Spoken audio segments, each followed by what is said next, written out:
maanta joognaa isbitaalka jaamacadda magaalada Gaalkacyo oo runtii geedi socodka caafimaadka bulshadeena hoggaanka ah ama ahaato gobolka Mudug ama Puntland ama Soomaaliya oo dhan. Isbitaalkaas isbitaal jaamacadeed wuxuu hoos yimaadaa kulliyadda caafimaadka ee jaamacadda Boost. Labadaas institution oo mataanaha oo jaamacadda Faculty of Medicine oo jaamacadda Boost iyo isbitaalka jaamacadda runtii waa ogtiin roolkay ku leeyihiin daryeelka caafimaadka iyo tacliinta sare ee caafimaadka. waxaan rabaa maanta halkan inaan ka qiro in labadaas institution saaxiibada ah waxa wada ilaa iyo hadda adadan dowladda Puntland iyo wasaaradda caafimaadka iyo wasaaradda waxbarashada waa community-geena oo ay hogaaminayaan bahda business groups-ka waliba si gaar ah waxaan rabaa inaan u xuso in shirkadda Dahabshiil oo hadda dhismaha aan fadhiyo ay kala hadlayo isbitaalkan dayactir lacag gaaraysa ilaa 64,000 oo kala qaybsan inay sameeyeen. taas waa arrin ku dayasho mudan oo in la rabo in la joogteeyo. waxaan mar labaad mahad weyn ugu celinaynaa in Dahabshiil ay hoggaan ka yihiin geedi socodka horumarinta bulshadeena meelaha muhiimka u ah sida isbitaalada iyo jaamacadaha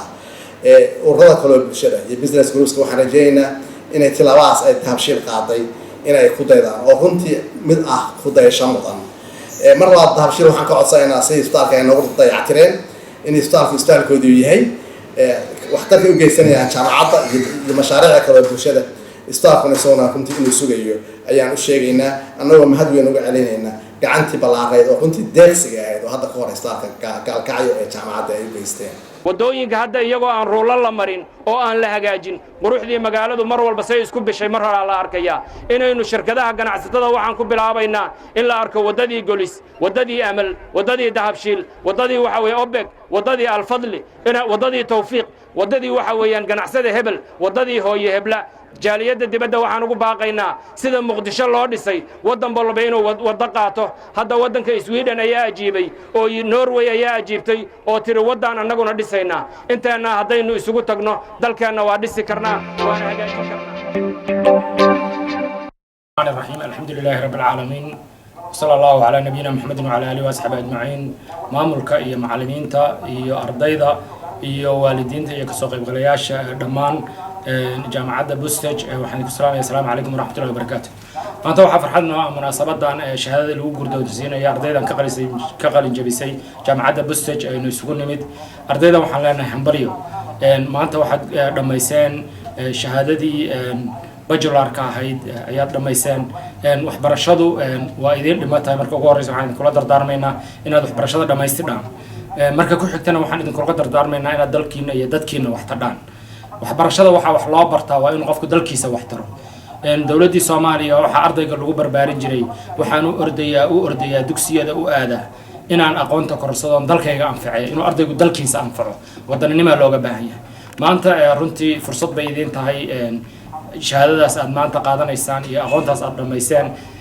waxaana la gudboon inaad dalkiina wax tadhaan. yaa laga sugayaa dalkeena inuu wax taro. yaa laga sugayaa shidaalka iyo macdanta iyo khayraadka dhulkiisa ku jira inuu la soo saaro. yaa laga sugayaa inay wasiiro ka noqdaan dalka. yaa laga sugayaa madaxweynayaal inay ka noqdaan. yaa laga sugayaa dalkan inay maal gashadaan una soo jiidaan dalalka shisheeye dadka hantida haysta inay soo jiidaan inay maal geliyaan. waa idinka waxaa la rabaa dalka kuwii hogaamin lahaa inaad noqotaan inaad ka madax bannaanataan qabyaalad inaydaan noqon kuwa qabiilku uu maskaxda ka haysto wixii uu qabiilku jeclaada wuxuu nabcaada wuxuu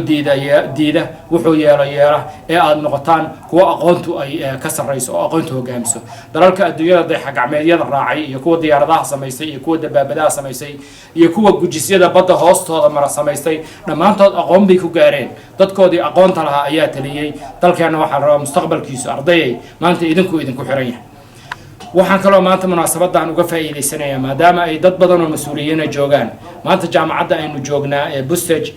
Boostage Puntland University Science and Technology gurigan maanta ay degan tahay waa kiro runtii waxa wax laga xumaadaa inaynu jaamacadeeni kala degan tahay dhismaha hadda socdo oo qabyadaana intii gacan ka geysatay waa ku mahad celinaynaa laakiin inaan sida ugu dhaqsaha badan dhismaheeni ugu guurno ayaa waxa weeyaan idinkula dardaarmaya arday walba oo contributionka wax ka bixiyo waalid walba oo bixiyo mas'uul walba oo bixiyo qof walba madax iyo ganacsadaha oo bixiyo haddaynu isu tagno dalkeena waa dhisan karnaa dalkeena Soomaaliya iskaa wax u qabsa ayaa lagu dhisay mid kale waxa jira dad Soomaaliyeed oo maanta iyaguna naftoodii wax taray caruurtoodii wax taray Soomaaliya oo dhanna wax taray waxa maanta mudan Soomaalidu qabiil iyo sheegtaa gobol in maanta la isugu faano gobolka reer Awdal ama reer Boorame maanta waxay mudan yihiin ummadda Soomaaliyeed inay u mahad celiyaan sideedda gobol ee Soomaaliya waxa la isaga yimaadaa jaamacadda Camuud in wax laga barto markaas 18 gobol ardaydii ka qalin jabisay ay dib ugu soo noqdeen oo ay wax ka barayaan oo ay macallimiin ka yihiin gobolka Mudug iskuuladiisa sare iyo hoose dhexaba maraan kormeernay iskuul aanan ku arag ma jirin arday ka soo qalin jabiyay reer Camuud waxa laga yaabaa laandheeranimada iyo qabyaalada Soomaalidu inay meel kale u fahmo waxaan oran karaa reerka Soomaali ugu laandheeraysan ugu sharafta badan reer Boorame inay yihiin maanta naftoodiina waxbay tareen caruurtoodiina waxbay tareen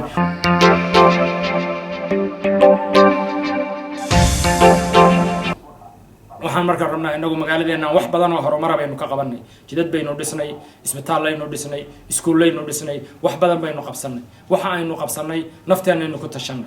waxaan munaasabadan maanta xusayaa iyadoo maamulaha shirkadda Cabdinuur warsamo guurana oo nala fadhiyo shirkadda Dahabshiil maanta ammaan bayna ka mudan tahay shirkadaha reer Gaalkacyood isbitaalka Gaalkacyo oo maanta 1000 qof ugu yaraan maalintii daweeya Soomaaliya oo dhan la isaga yimaado shirkadaha reer Gaalkacyood ee caruurtoodii iyo hooyooyinkoodii iyo aabayaashood lagu daweeyo waxa ka waxtar badnaaday oo kaga dheereeyay shirkadda Dahabshiil waxaan leenahay Dahabshiil dadka iskale maalka Allah idin barakeeyo xoolaha Ilaahay ha idin siyaadiyo ribix iyo faa'iidana Allah idin ka siiyo shirkadda Dahabshiil isbitaalka Gaalkacyo markaan qaaraanka u ururinay $180,000 baan u ururinay qaaraana oo aan ku dhisnay 34,000 ayay ribaartada ugu muhiimsan Dahabshiil ay ku dhistay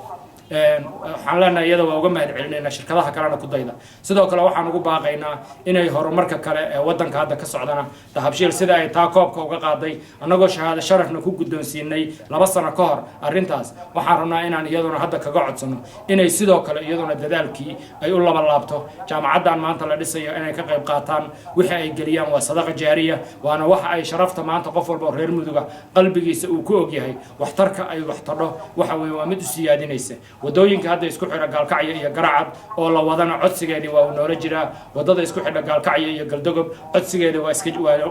iyadana waa noola jiraa waxaan leenahay shirkadda walaalayaal dadka yagii baatihiin ehelka yagii baatihiin kuwaad ka dhex shaqaysanayseen baatihiin kuwa idinku kalsoon baanu nahay waa idin ducaynaynaa maalka Allah idin barakeeyo saad noo gacan qabateen saad dadkiina ugu danqateen saad ugu naxariisateen Ilaahay ha idinku naxariisto maalkana maalka fara badan Allah idinku bedelo faa'iidana Allah idin ka siiyo inaga intaana kalena in la xisaabtamaa leena ka doonaya ninkii tiin abuuriya ninkii timir talaalaba taariikhdu way qorin buu yiri abwaan yam Allah u naxariistay